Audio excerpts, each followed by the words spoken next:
Kalau kalian suka dengan tontonan seperti Squid Game yang lagi digandrungi para pencinta film dan series, nah sebenarnya plot yang disajikan bisa dibilang serupa dengan series pendahulunya yang tidak kalah mentereng dan terkenal, Alice in Borderland. Are you ready, Universe? Welcome to Rewatch.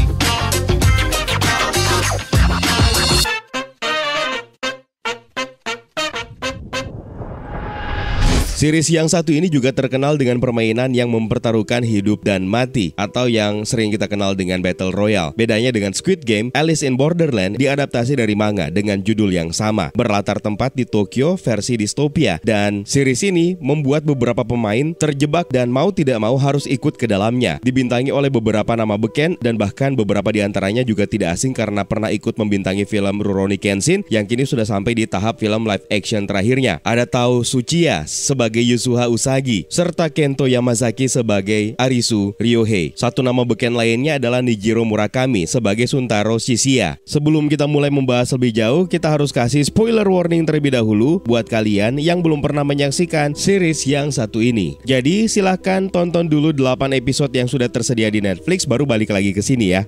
Alice in Borderland ini menceritakan Arisu, seorang pemuda pengangguran dan sangat terobsesi dengan video game. Ketika bertemu dengan teman-temannya dan heboh sendirian di Shibuya, mereka harus kabur dari kejaran polisi dan bersembunyi dalam sebuah toilet umum. Tiba-tiba listrik padam setelah seseorang menggedor-gedor pintu, lalu mereka pun menyadari kalau kini mereka berada di sebuah lokasi yang sama, yaitu di Tokyo, tapi kondisinya aneh karena kota ini justru tanpa penduduk. Tiba pada malam hari, mereka bertiga melihat papan reklame yang mengarahkan mereka ke sebuah lokasi arena permainan. Di sana mereka menemukan setumpuk ponsel yang diharuskan untuk mereka pilih satu persatu, dan ponsel tersebut menunjukkan tingkat kesulitan dari permainan yang akan mereka jalani, yang mana diilustrasikan dengan menggunakan kartu remi. Permainan pertama yang harus mereka hadapi adalah permainan 3 keriting, di mana di sini Arisu, Chota, dan Karube berkenalan dengan seorang gadis yang bernama Shibuki yang memberitahu mereka kalau arena tersebut sudah dijadikan sebagai arena permainan dan mereka tidak bisa kabur karena sudah dilindungi oleh laser yang bakalan menewaskan mereka kalau mereka mencoba untuk menerobosnya. Mereka pun dipaksa untuk memilih 2 pintu yang bertuliskan hidup atau mati, hingga pada akhirnya Arisu berhasil memecahkan permainan tersebut dan membuat mereka berempat menyelesaikan permainan dengan selamat, kecuali satu orang wanita yang juga terakhir ikut bergabung namun harus tewas karena salah memilih pintu. Mereka lalu mencari cara untuk bisa meninggalkan kota yang sangat sepi ini, di mana di sana tidak ada listrik dan bahkan tidak ada internet juga. Arisu dan Karube lalu memutuskan untuk ikut dalam permainan lain agar bisa memperpanjang visa yang mereka dapatkan ketika selesai memainkan permainan. Sementara Shibuki harus merawat Chota yang kakinya terluka akibat terkena serangan api dari permainan sebelumnya. Nah, di sini Arisu dan Karube bergabung dengan para pemain lainnya di sebuah kompleks apartemen, termasuk salah seorang wanita misterius yang bernama Usagi. Mereka juga berkenalan dengan seorang pria yang begitu kuat kelihatannya yang bernama Aguni, dan salah seorang pemain yang sangat licik dan dingin serta pendiam yang bernama Chishia. Sebelum permainan dimulai, Arisu mempelajari arti dari setiap kartu. Kartu sekop itu berarti memainkan kekuatan, kartu keriting berarti melibatkan permainan tim, sementara kartu berlian permainan yang menggunakan lebih banyak kepada pikiran, dan yang terakhir kartu hati adalah permainan pengkhianatan. Nah, game yang akan mereka hadapi sekarang ini adalah game kejar-kejaran dengan level kesulitan 5 sekop. Mereka harus bersembunyi di kompleks apartemen ini dari sepasang pembunuh brutal, namun di saat yang sama mereka harus menemukan sebuah ruangan yang berisi sepasang tombol yang akan menghentikan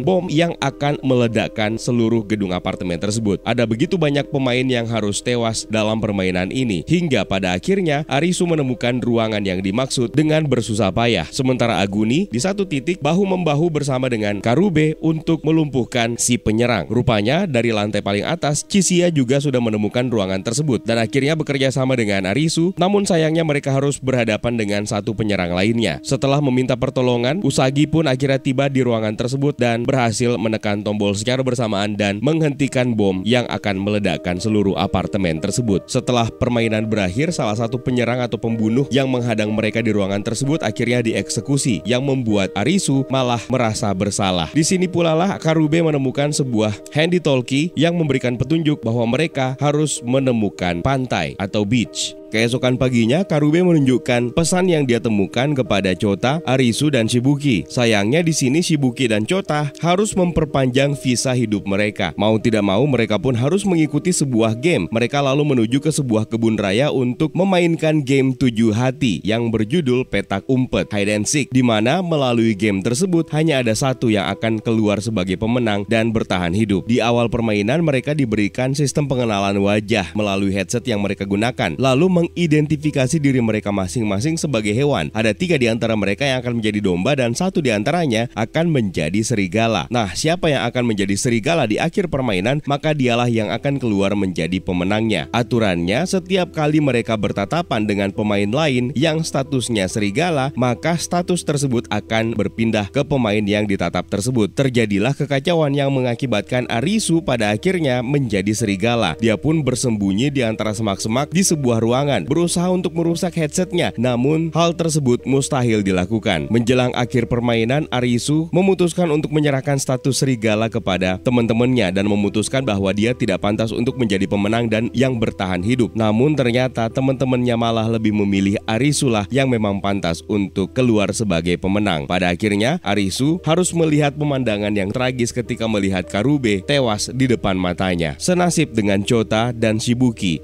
Keesokan harinya, pada saat sedang mencari makanan, Usagi menemukan Arisu yang sedang dipenuhi dengan keputusasaan. Mereka pun akhirnya terlibat kerjasama. Setelah Arisu kembali menemukan harapan untuk hidup, mereka berdua tiba di arena permainan yang berikutnya, di dalam bis yang terletak di jalan di bawah tanah. Mereka berkenalan dengan 3 pemain lainnya, hingga mereka pun harus ikut bermain dengan tingkat kesulitan 4 keriting atau 4 klub. Judul permainan tersebut adalah Distance, di mana mereka diperintahkan untuk mencapai tujuan. Karena mengira tujuan yang dimaksudkan di sini berada di ujung terowongan bawah tanah, maka Arisu, Usagi, dan 2 pemain lainnya memutuskan untuk terus berlari mencapai ujung terowongan, meninggalkan seorang pemain lainnya yang tidak bisa ikut karena kakinya terkilir di bus. Di tengah perjalanan, mereka malah bertemu dengan seekor panther dan membunuh salah satu di antara mereka. Semakin mendekati ujung terowongan, Arisu menemukan sebuah sepeda motor yang sepertinya berisi bahan bakar dan memutuskan untuk kembali ke bis dengan tujuan agar bisa menjalankan bis tersebut untuk menggapai ujung terowongan sambil menyelamatkan Usagi dan 1 orang pemain lainnya yang tersisa, yang malah ternyata justru mereka berlari ke arah yang salah dan mereka terjebak dari serangan air bah yang mengejar mereka. Beruntung, Arisu tiba tepat waktu dengan menggunakan bus tersebut dan ternyata bis tersebut adalah tujuan yang sebenarnya. Permainan pun akhirnya selesai setelah Arisu berhasil menyelamatkan Usagi, namun tidak untuk pemain yang satunya lagi.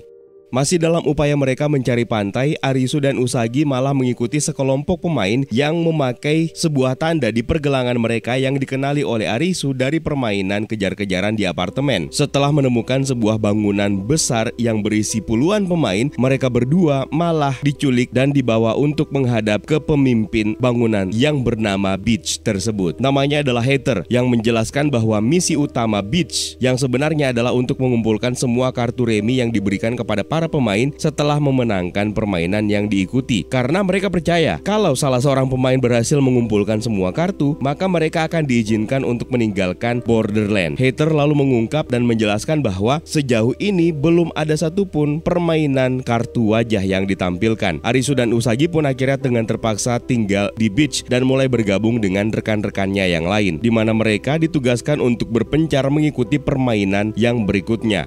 Arisu harus berpartisipasi untuk ikut dalam permainan dengan level kesulitan 4 wajik, yang mana ini merupakan permainan bola lampu yang membuatnya berkenalan dengan N, yang merupakan salah satu anggota eksekutif dari Beach. Dia juga berkenalan dengan Kunai, salah satu karakter yang backstory-nya cukup mengejutkan. Setelah selesai mengikuti semua permainan, Hater lalu mengungkap kepada anggota eksekutifnya, yang mana di situ ternyata juga termasuk Arisu yang diajak ke dalam pertemuan dan mengetahui bahwa satu-satunya kartu remi yang tersisa untuk dikumpulkan adalah kartu 10 hati yang memang sejauh ini belum pernah muncul. Karena visa hidupnya perlu diperpanjang, maka Hater memutuskan untuk ikut berpartisipasi dalam permainan selanjutnya. Namun sayangnya beberapa waktu kemudian dia dibawa kembali ke Beach dalam keadaan sudah tidak bernyawa. Kesimpulan sementara, Hater tewas pada saat ikut berpartisipasi dalam permainan. Seluruh anggota eksekutif pun akhirnya dikumpulkan, yang mana salah satu di antara mereka adalah Aguni, mantan rekan Arisu dalam dalam permainan kejar-kejaran. Aguni malah terpilih menjadi pemimpin baru Beach yang akan mewarisi kartu remi yang telah dikumpulkan oleh Heather. Setelah pertemuan mendadak tersebut, Arisu lalu diajak bekerja sama oleh Chisia dan Kuina untuk mencuri kartu remi yang disimpan oleh Aguni secara rahasia. Sayangnya Arisu justru ternyata dijebak oleh Chisia dan Kuina dengan memanfaatkannya sebagai umpan. Arisu pada akhirnya kedapatan oleh Aguni dan akhirnya disekap di sebuah ruangan pada saat visa hidupnya akan berakhir di tengah malam nanti. Sementara di tempat terpisah, Usagi malah berusaha diperkosa oleh salah satu pengawal Aguni, yaitu Niragi. Di sini Chisia dan Kuina pada akhirnya menemukan petunjuk bahwa kartu remi yang dikumpulkan oleh Heather yang kini dimiliki oleh Aguni rupanya tidak diletakkan di sebuah brankas di lemarinya, melainkan di sebuah lubang kecil di dinding yang ditutupi oleh sebuah lukisan. Berbekal kode sandi yang diidentifikasi oleh Chisia melalui cincin yang bertuliskan BOSS yang dikenakan oleh Heather, Chisia pun berhasil mencuri seluruh kartu remi milik Aguni. Sayangnya pada saat malam itu juga dinding laser muncul di arena gedung Beach, yang mana itu tandanya bahwa Beach kini menjadi arena permainan. Semua orang berkumpul di lobi hotel dan menemukan bahwa mereka semua harus berpartisipasi dalam permainan dengan tingkat kesulitan 10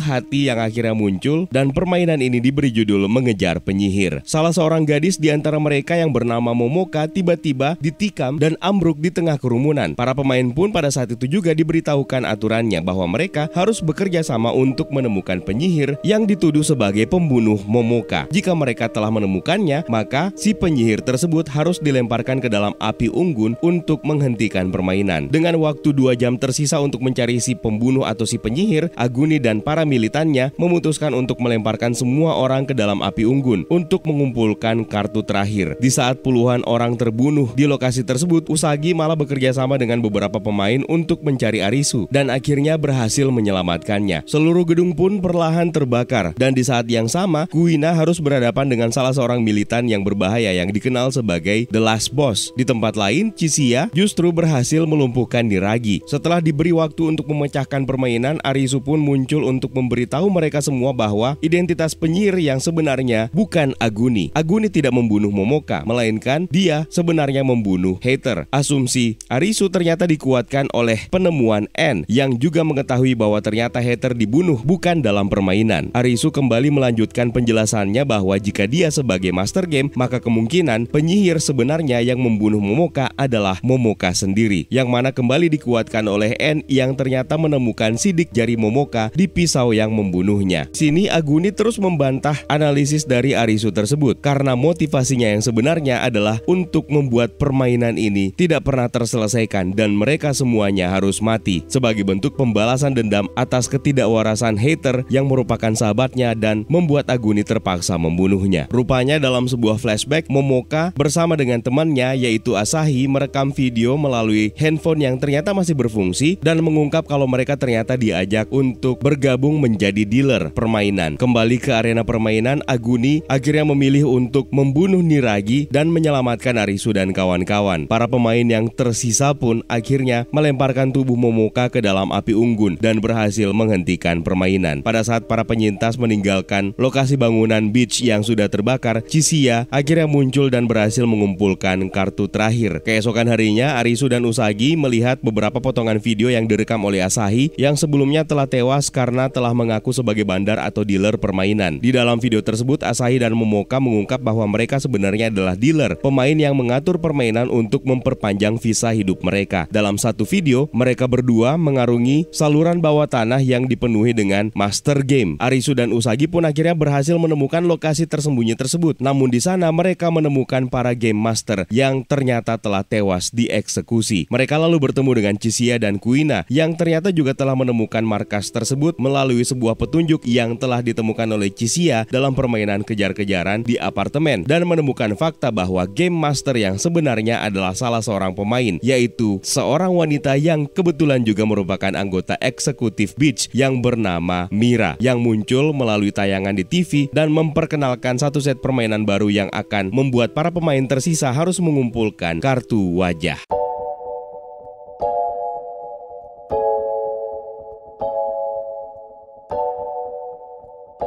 Sebenarnya Alice in Borderland ini diadaptasi dari manga dengan judul yang sama, namun tidak mentah-mentah semuanya diadaptasi ke live action juga. Terdapat sejumlah perbedaan yang bisa kalian buktikan sendiri ketika menonton seriesnya yang berjumlah 8 episode di Netflix. Ada beberapa detail penting yang mungkin sempat terlewatkan pada saat menonton pertama kali series ini. Arisu adalah anak yang terlihat seperti pecundang yang kecanduan bermain game. Namun sebenarnya bukan sekedar game biasa, melainkan game yang strategis. Terlihat di kamarnya juga dia punya koleksian Rubik Cube yang setelahnya pada saat Arisu menuju ke Shibuya untuk janjian bersama teman-temannya, Arisu juga sempat terlihat bermain Rubik di HP-nya. Arisu ini juga terlihat tertarik dengan otomotif dan mekanik dari koleksian majalah otomotifnya, yang mana ini juga yang akan membuatnya bisa mengenali jenis mesin atau kendaraan yang mana yang masih bisa beroperasi di wilayah Borderland ini. Nah, detail yang berikutnya adalah mengenai Shibuki. Dia hadir sebagai wanita yang memberikan petunjuk kepada Arisu dan kawan-kawan mengenai dunia mereka yang sekarang, yaitu di Borderland. Shibuki ini sebenarnya adalah wanita yang cenderung manipulatif sejak awal, yang terlihat mempengaruhi mental teman bermainnya, yaitu seorang wanita lain yang membuatnya panik hingga wanita tersebut akhirnya tewas karena salah memilih pintu gara-gara terburu-buru. Dia juga sempat melakukan hal yang sama kepada Arisu, namun Arisu berhasil menggunakan pengalamannya sebagai seorang gamer strategis dengan memanfaatkan kecerdasannya. Yang menarik untuk dibahas sebenarnya adalah bagaimana cara memecahkan permainan 7 hati yang memakan korban jiwa, dan ini menjadi salah satu permainan yang paling tragis dan dramatis di sepanjang series. Sama seperti di permainan 10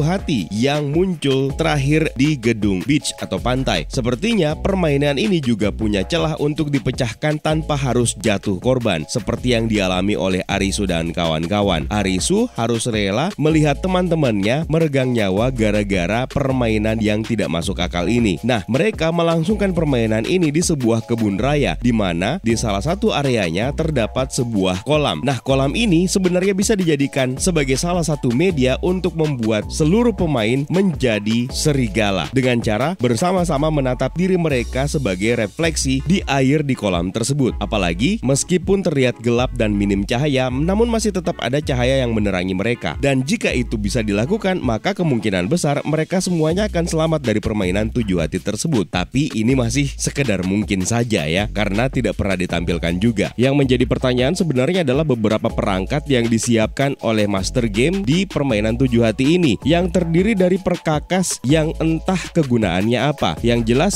sepertinya perangkat ini tidak hanya bisa digunakan untuk saling bunuh-membunuh agar bisa menjadi survivor satu-satunya dalam permainan ini, tapi kemungkinan bisa saja digunakan untuk merusak headset yang mereka gunakan yang pada akhirnya membunuh mereka. Ingat, dalam aturannya tidak pernah disebutkan kalau headset ini akan meledak jika para pemain berusaha untuk merusaknya. Arisu tidak menempuh jalan ini karena dia merasa trauma ketika pernah melihat salah seorang dealer di permainan kejar-kejaran di apartemen di mana perangkat di lehernya meledak dan menghabisi nyawanya. Itulah yang mengecoh konsentrasi Arisu sehingga tidak menghiraukan aturan yang berlaku untuk permainan 7 hati ini. Arisu memang terlihat berusaha untuk merusaknya, tapi dia tidak bisa melakukannya seorang diri. Dibutuhkan kerjasama tim, yang mana di situasi ini hal tersebut sepertinya tidak akan mungkin bisa diwujudkan. Berikutnya, dalam permainan bola lampu, memang tidak memakan banyak korban jiwa seperti permainan lainnya. Di sini Arisu berhasil menyelamatkan timnya dari bahaya kesetrum dengan logika yang sebenarnya sangat cerdas. Tapi sebenarnya ada cara lain yang bisa dia gunakan untuk menyelamatkan timnya tanpa harus mengalami ketegangan di sepanjang permainan. Jika memang bola lampu tersebut berfungsi, maka caranya cukup mudah. Mereka hanya perlu meletakkan handphone yang menjadi bekal mereka di dalam ruangan tersebut. Apalagi di sini handphonenya sudah waterproof. Masukin aja dalam ruangan tersebut, lalu aktifkan mode rekaman dan silahkan dicoba satu persatu saklar lampunya. Maka dengan cara tersebut permainan ini bisa diselesaikan dengan cepat dan tanpa harus jatuh korban jiwa. Series ini sebenarnya didasarkan pada cerita Alice in Wonderland dengan penamaan Arisu sebagai tokoh utama yang sekilas namanya teridentifikasi sebagai Alice di perangkat headsetnya dalam permainan 7 hati yang menewaskan teman-temannya. Alice sendiri oleh orang Jepang dibacanya memang Arisu. Correct me if I'm wrong ya. Karakter berikutnya Yusuha Usagi. Namanya memang tidak terikat dengan karakter manapun di Alice in Wonderland, tapi nama aliasnya kalau diartikan sebenarnya adalah Rabbit yang mengacu kepada White Rabbit dalam Alice in Wonderland. Yang terakhir, karakter yang menarik perhatian adalah Suntaro Shishia. Nama dan kepribadiannya itu sendiri mewakili Cheshire Cat dalam cerita Alice in Wonderland. Itu dia beberapa detail menarik yang bisa kita temukan dalam series Alice in Borderland. Sambil kita menunggu kapan tambahan kepastian season kedua akan dirilis yang akan menceritakan kelanjutan dari season pertama ini. Kalau ada detail lainnya yang mungkin menarik untuk kita bahas dan kalian temukan, silahkan tuliskan di kolom komentar di bawah ya. Universe, terima kasih buat kalian yang sudah menonton dan juga terima kasih buat kalian yang sudah bergabung di membership community. It's time for me to sign out. My name is Eka, stay safe and until next time.